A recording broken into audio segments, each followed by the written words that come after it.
me again.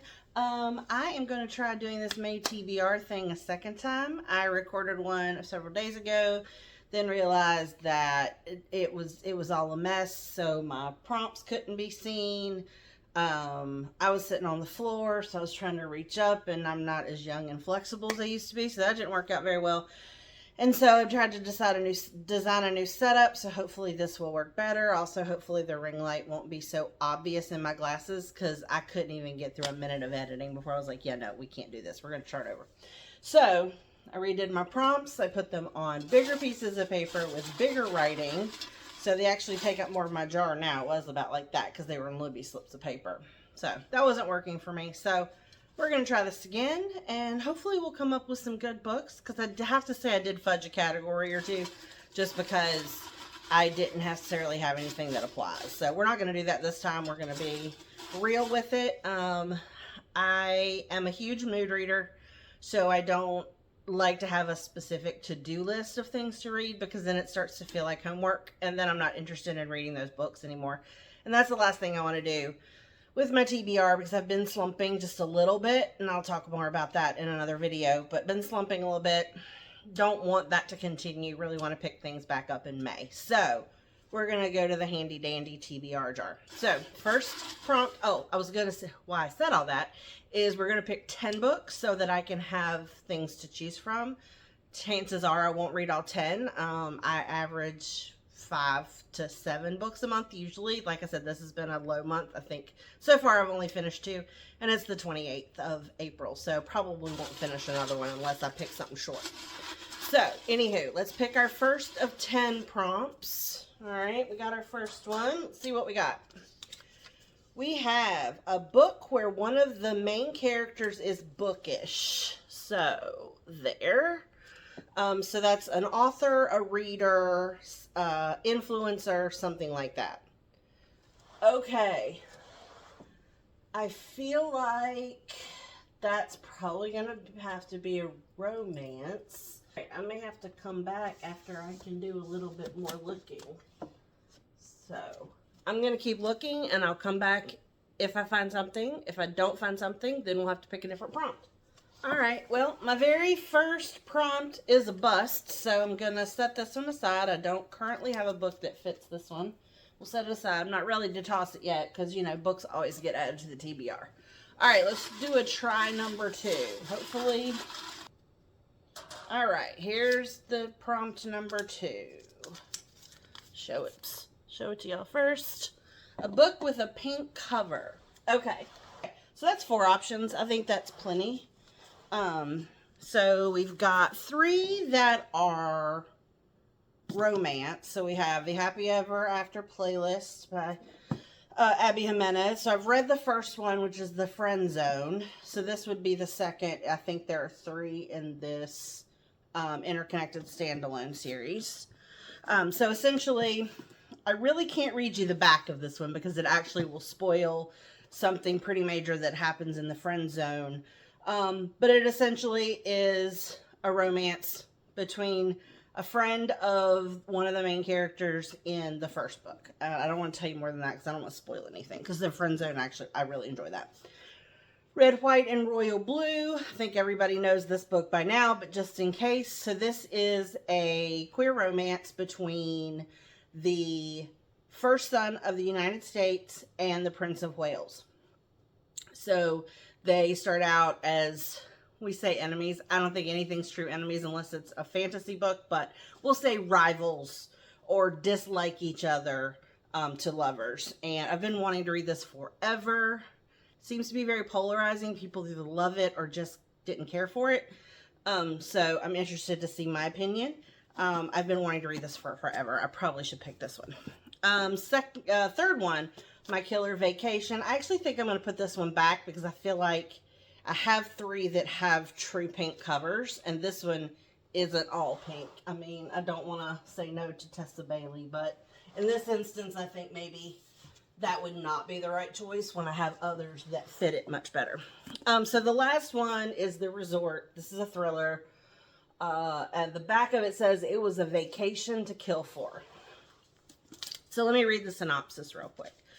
Welcome to paradise. We hope you survive your stay. There are 3 rules to follow during a vacation at the famous Koh Sang Resort. I hope I'm pronouncing that correctly. Number 1, leave the past behind. When Cass sets foot on the coast of Thailand's world-famous party island, she's searching for an escape. With dark secrets following her every move, Koh Sang becomes the perfect place to hide. Number 2, always be careful who you trust. Now, years later, Cass is a local dive instructor alongside the Permanents, a group of expats who have claimed the island as their own. The Permanents don't linger on who they were before the island, simply because, like Cass, they all have something to outrun. Number 3, if someone discovers who you really are, run. But suddenly a dive student is found dead and paradise comes crashing down, because this isn't the first mysterious death on the island, and it won't be the last. Someone knows who Cass is, and they're ready to make sure justice is finally served. Okay, that one sounds pretty darn good. Okay. This is hard. You know what? I think I'm going to go for the resort. Since I am trying to get out of a reading slump, I feel like this one might be a good one because it's a thriller. They tend to be fast-paced. And so I think I'm going to go for the resort. So I'm excited about that. So book number 1, a book with a pink cover, is The Resort by Sarah Oakes. So that's book number 1. Okay. Book number 2. Okay. Just have one. I'll show it to y'all first. A book with a map at the beginning. Ooh, that probably means fantasy, romantasy. Love me a good book at the front. All right, so we Clara Ball.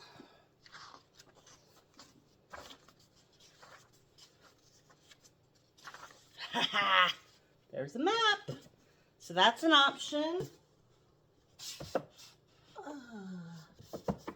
Quicksilver, which I've been, oh, no, that's not a map. Thought it was going to be a map, but it's just, oh, there is a map. There is a map. Quicksilver, there is a map. All right.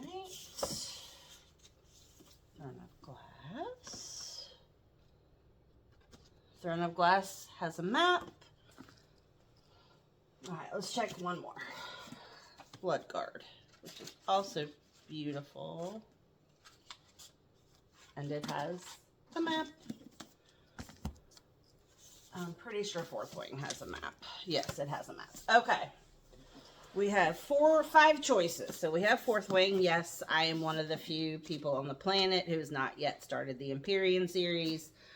I started it once, and then I got distracted and put it down and never got back to it. But obviously I want to read it. I want to know what all the hype's about. So that's the first choice. Bloodguard by Cece Ceci Robson, which I got because, I mean, oh my gosh, look at that. It's beautiful. It's beautiful. You gotta love a beautiful book. So, I don't have a clue what it's about. So let's read. 100 years, tens of thousands of gladiators, and today only one will rise. Everything in the kingdom of Arrow is a lie. Laith of Grey thought coming to this new land and volunteering to fight in the gladiator arena, vicious, bloodthirsty tournaments where only the strongest survive, would earn him enough gold to save his dying sister. He thought there was nothing left to lose. He was wrong, and they took everything. His hope, his freedom, his very humanity. All Laith has left is his battle-scarred body, fueled by rage and hardened from years of fighting for the right to live another day. Then Laith meets Maeve, an elven royal who is everything he despises, everything he should hate, until the alluring princess offers him the one thing he needs most, a chance to win the coveted title of Bloodguard and his freedom. But in a kingdom built on secrets and lies, hope doesn't come cheap, nor will his ultimate revenge. Oh, that sounds good. Enter the arena, seize 2 weapons, now try to survive, is on the back. That sounds really good. All right, so Throne of Glass, I've not entered this world. I have read ACOTAR and loved it. Been scared to try Throne of Glass, mainly because the series is so long. They have Quicksilver. This is probably another one that's pretty prevalent. Most people have heard. So this is about a woman who comes face to face with death, whose name is Kingfisher, which I think most people agree that name is bizarre. I just think of the bird, which is probably not what's meant to, it's probably not meant to make me think of that. But anyway, so this is, I love the first 3 lines at the top. Do not touch the sword, do not turn the key, do not open the gate. So of course, you know the gate gets opened. So this one's huge, so it's a little bit daunting, but it's super floppy, and I love me a good floppy book. And my mom gave me this, so I've been wanting to read it so I can tell her how much I like the book she gave me for Christmas. So there's that. And then there's Caraval by Stephanie Garber. So I've been kind of wanting to read this one. I'm also intrigued by the Once Upon a Broken Heart trilogy. And a lot of people say you should read this first. I've heard some people say you should. Some people say it doesn't matter. But it also sounds pretty interesting. Okay, we're going to say no to Caraval because I haven't had it as long as I've had most of these other books. So I think I'll want to read something that I've had longer. All right, so if I go with what I've had the longest, that's definitely Fourth Wing. And the second one, I really want to read Quicksilver, y'all. Why don't I just pick the one I want to read the most? I mean, all of them I want to read. But this one, I'm feeling very FOMO about this one. So I think I'm going to choose Quicksilver by Callie Hart for my book with a map in the front. So that's book number 2. Book number 3.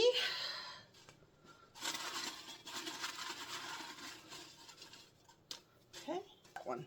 Oh, this is 2. I'm going to put this one back. I didn't look at them. All right, there we go. There's the next one. Your BFF significant other chooses your book. Well, I know exactly who my BFF would choose Reckless, because I had already chosen this in my previous TBR video. Oh, this one also has a pink cover. Funny. Because we've been reading the Chestnut Springs series together, so I know she would choose this. So that's 3. Let's pick number 4. It's good we're moving a little bit faster, because that first couple took a while. One word title. Oh, that's hilarious, because that would have worked for Reckless as well. Okay. All right, so for one word title, I have Bloodguard. We already talked about the synopsis for that one, so I won't go into it again. Icebreaker by Hannah Gray. So this is the first in the Maple Hills trilogy, I believe it is. So it's a figure skater and a hockey player. I think they have to share. Oh, sorry, let me adjust that a little bit because, you know, us girls be vain. So hockey player, she hates hockey players, but they have to share a rink. I think there's an issue with one of the ice rinks at the university. So they have to share. So of course they don't like each other at first because it's a romance and that's what happens. So that's that one. Praise by Sarah Kate. So this is part of Salacious Players Club. The front says she's too perfect to ignore and too forbidden to be his. So I'm always about that. So here we go. We'll read the back of this one. She's a good girl, but she's falling for the wrong man. Broken down by her emotionally neglectful ex, all Charlie Underwood wants is someone to tell her she's good enough. Then she stumbles into a new job with a boss who brings her to her knees, literally. As an owner of the Salacious Players Club, Emerson Grant knows exactly what he wants and isn't shy about his particular tastes. But when he mistakes Charlie for a candidate to be his new submissive instead of his son's ex-girlfriend, he immediately tries to correct the situation. He offers Charlie a job as his secretary and nothing more. Yet now that Charlie has seen a glimpse of what can happen when she's honest about what she wants, she makes it clear that all she wants is Emerson. He might be twice her age and her ex-boyfriend's dad, but he's also the only man who can give her everything she desires. How far will she go to hear his approval? Okay, so we have age gap. Check. We have a naughty club. Check. That sounds fun. Ex-boyfriend's dad. Check, check. So this sounds completely right up my alley and different than anything that we have. And we have Reckless, but that's a more just contemporary romance. Anytime you see a black cover and spine, you tend to know there's lots of spicy times to come. So there's that one. We have Twisted, which is one of the Never After books. I've read Hooked. That's the only one I've read so far, but I really enjoyed that one for sure. She's his diamond in the rough. He's her worst nightmare. Yasmin Karam, daughter to one of the richest men in the world, has never known strife. So when her beloved father falls ill, she's determined to make his final days his happiest. His last wish? To see her married to a man of his choosing. Except Yasmin's heart already belongs to someone else, a servant, a man her father would never consider worthy. Stuck between a rock and a hard place, Yasmin strikes a desperate deal with her father's right-hand man, Julian, not realizing he has his own twisted agenda. Julian Ferrasi has one goal: become the most powerful man in the world. He's built a future from broken bones and faded bruises, never caring who he hurt along the way. But when his mentor falls ill, he finds himself on the verge of losing everything, and he'll stop at nothing to inherit what is rightfully his, even if it means forcing a woman he can't stand into marriage. Yasmin is a brat who speaks out of turn, and he's the villain of her story. But he decides she'll be his, no matter what it takes to convince her. Okay, so it sounds like it's going to be possibly forced arranged marriage. And, of course, with these books, the villains always win. No, ma'am. Sorry, if there may be an incoming cat, I can't make any promises of what she's going to do. And then we have Wayward by Amelia Hart, which is very different from everything we have here. This would be more, I would consider this literary fiction, which is not usually my go-to, but sometimes can be really good reads. So I am a wayward and wild inside is how the synopsis starts. 2019, under cover of darkness, Kate flees London for ramshackle Wayward Cottage, inherited from a great aunt she barely remembers. With its tumbling ivy and overgrown garden, the cottage is worlds away from the abusive partner who tormented Kate.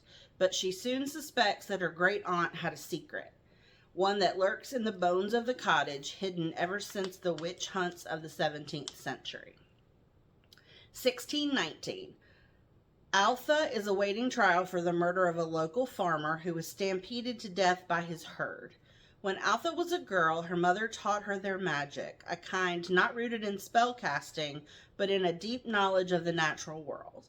But unusual women have always been deemed dangerous, and as the evidence of witchcraft is laid out against Altha, she knows it will take all her powers to maintain her freedom.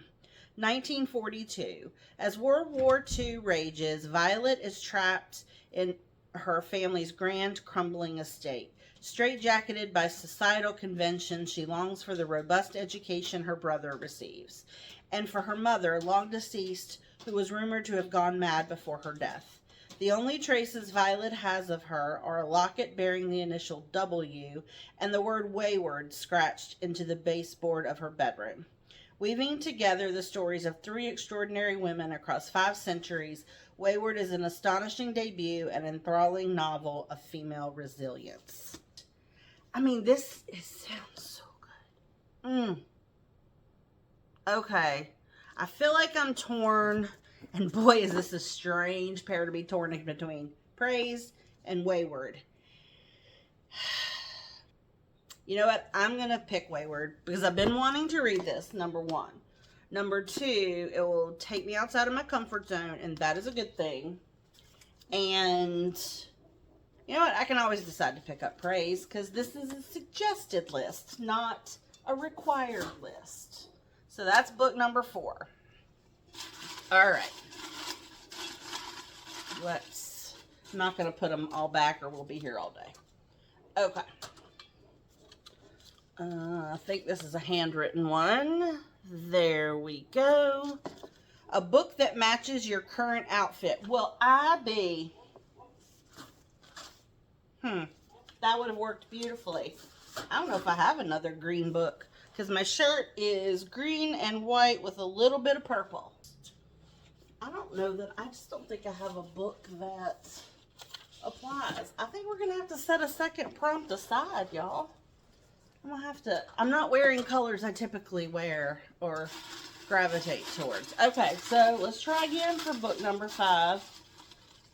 I don't know if we're ever going to get through 10 to 10 books. A fantasy book. A fantasy book. Okay. Well, I still got Bloodguard sitting out. So that's one. You know what? I think I'm going to go with that because I've pulled it out twice and I do want to read it and it is beautiful. So we're going to go with Bloodguard. And I've already read you guys a synopsis of that one. So we're halfway there, y'all. Does this feel like it's taking forever? Oh yeah, we're at 30 minutes. All right, we're going to have to trim this bad boy down. All right, so we got prompt number 6. A book inspired by an element. So air, fire, earth, water. Air, fire, earth, water. The Night Swim. Ha-ha! Let's see. Make sure there's nothing over here. Yes, technically the House in the Pines, because that's earth. The trees grow in the earth. This is set, I think it takes place in the woods. Yeah, New England Cabin. Or we have The Night Swim. True crime podcast host covering a controversial trial finds herself drawn deep into a small town's dark past and a brutal crime that took place there years before. Yes, please. You had me at True Crime Podcast. So, swim, water, I think that applies. All right, so, sorry, library book. One of these days I'm going to get to y'all. All right. All right, so we got 6. I'm going to dig down. All right, let's see what we got here. A book that has girl or woman in the title. Girl or woman.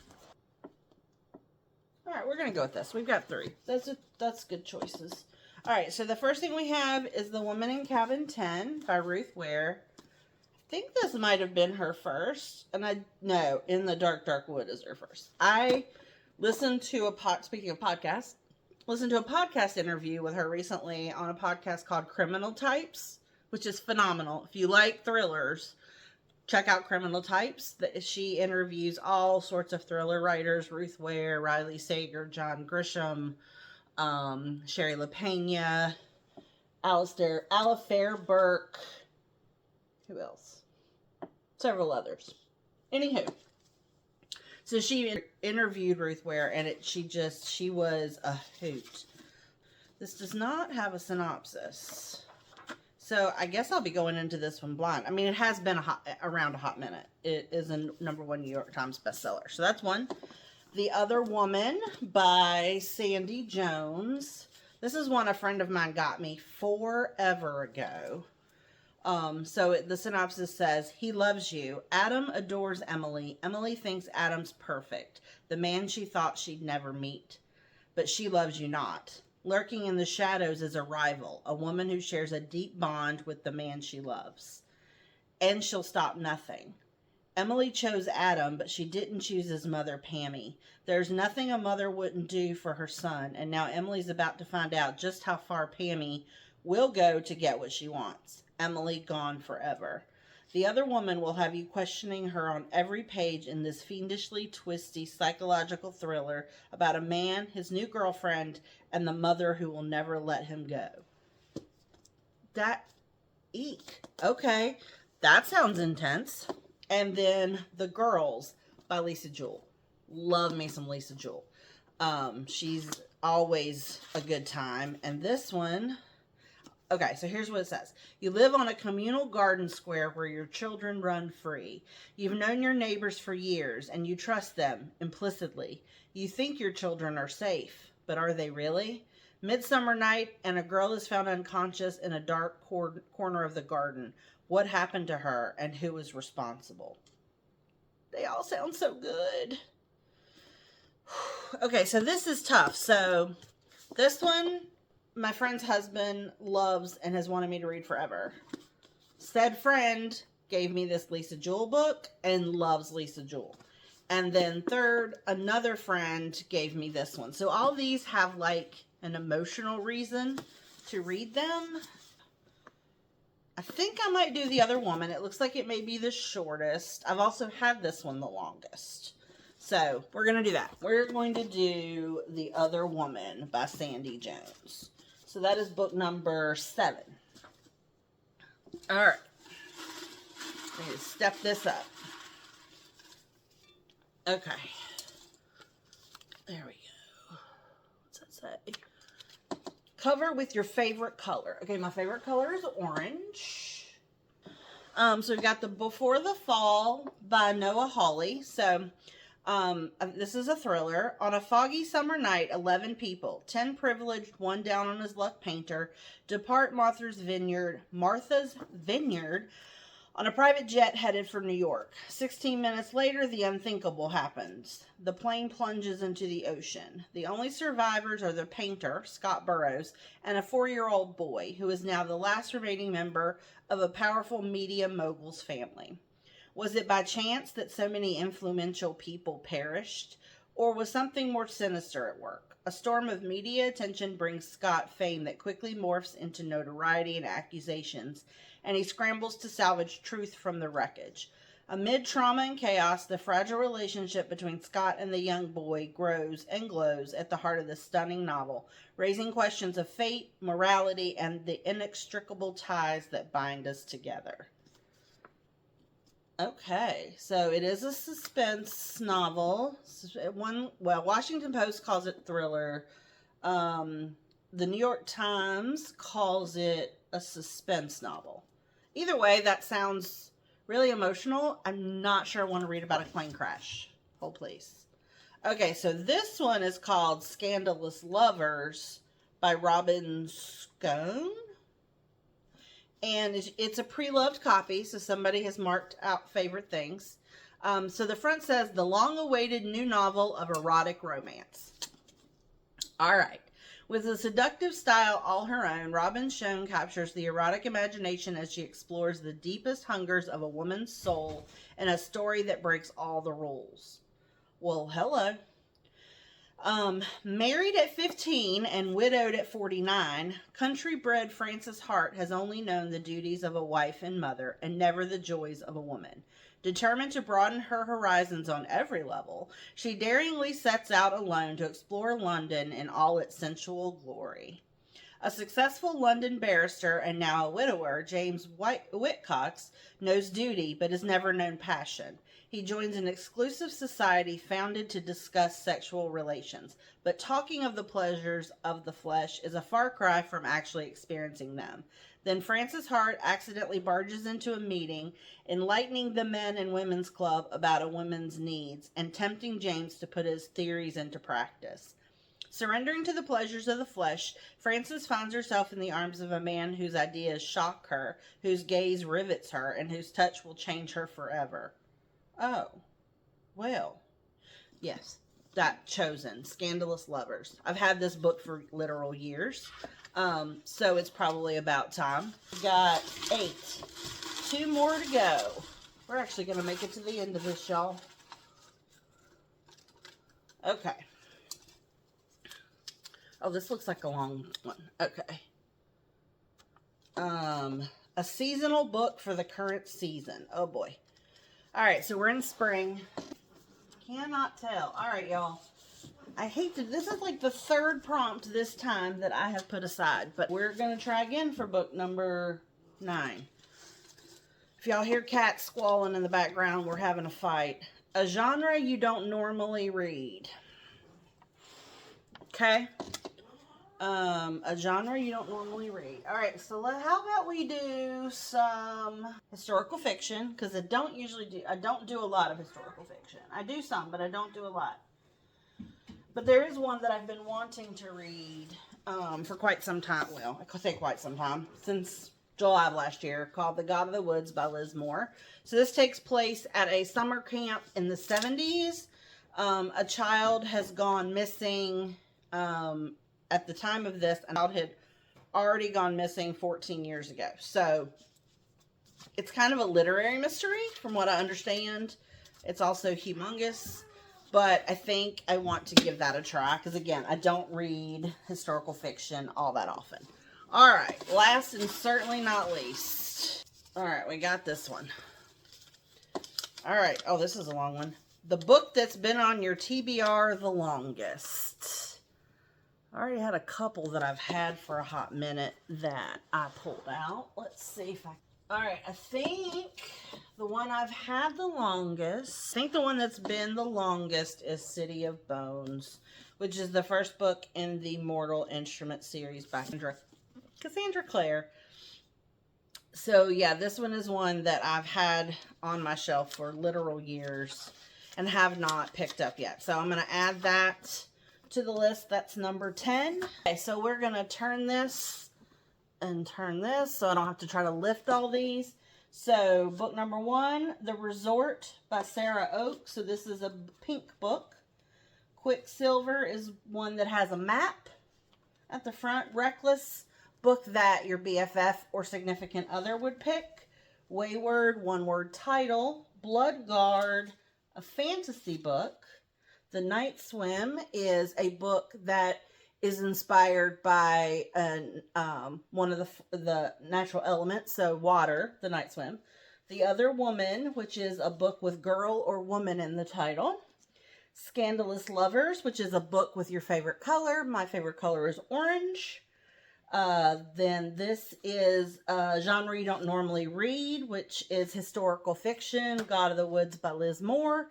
And book number 10, the book that's been on your TBR the longest, which is City of Bones by Cassandra Clare. Cassandra. You can choose from that will, you know, depending on what I'm in a mood. I've got romance, I've got thriller, I've got literary fiction, I've got historical fiction, and I've got romantasy. So I think that's a pretty good selection of books. I think this could make for a very fun reading month in May, and hopefully will get me flying through books again like I was earlier this year. So I think that's going to do it for the May TBR video. I hope you guys also have some great books on your list to read in May. So yeah, I will see you guys the next time. I hope you have a wonderful day. Mwah!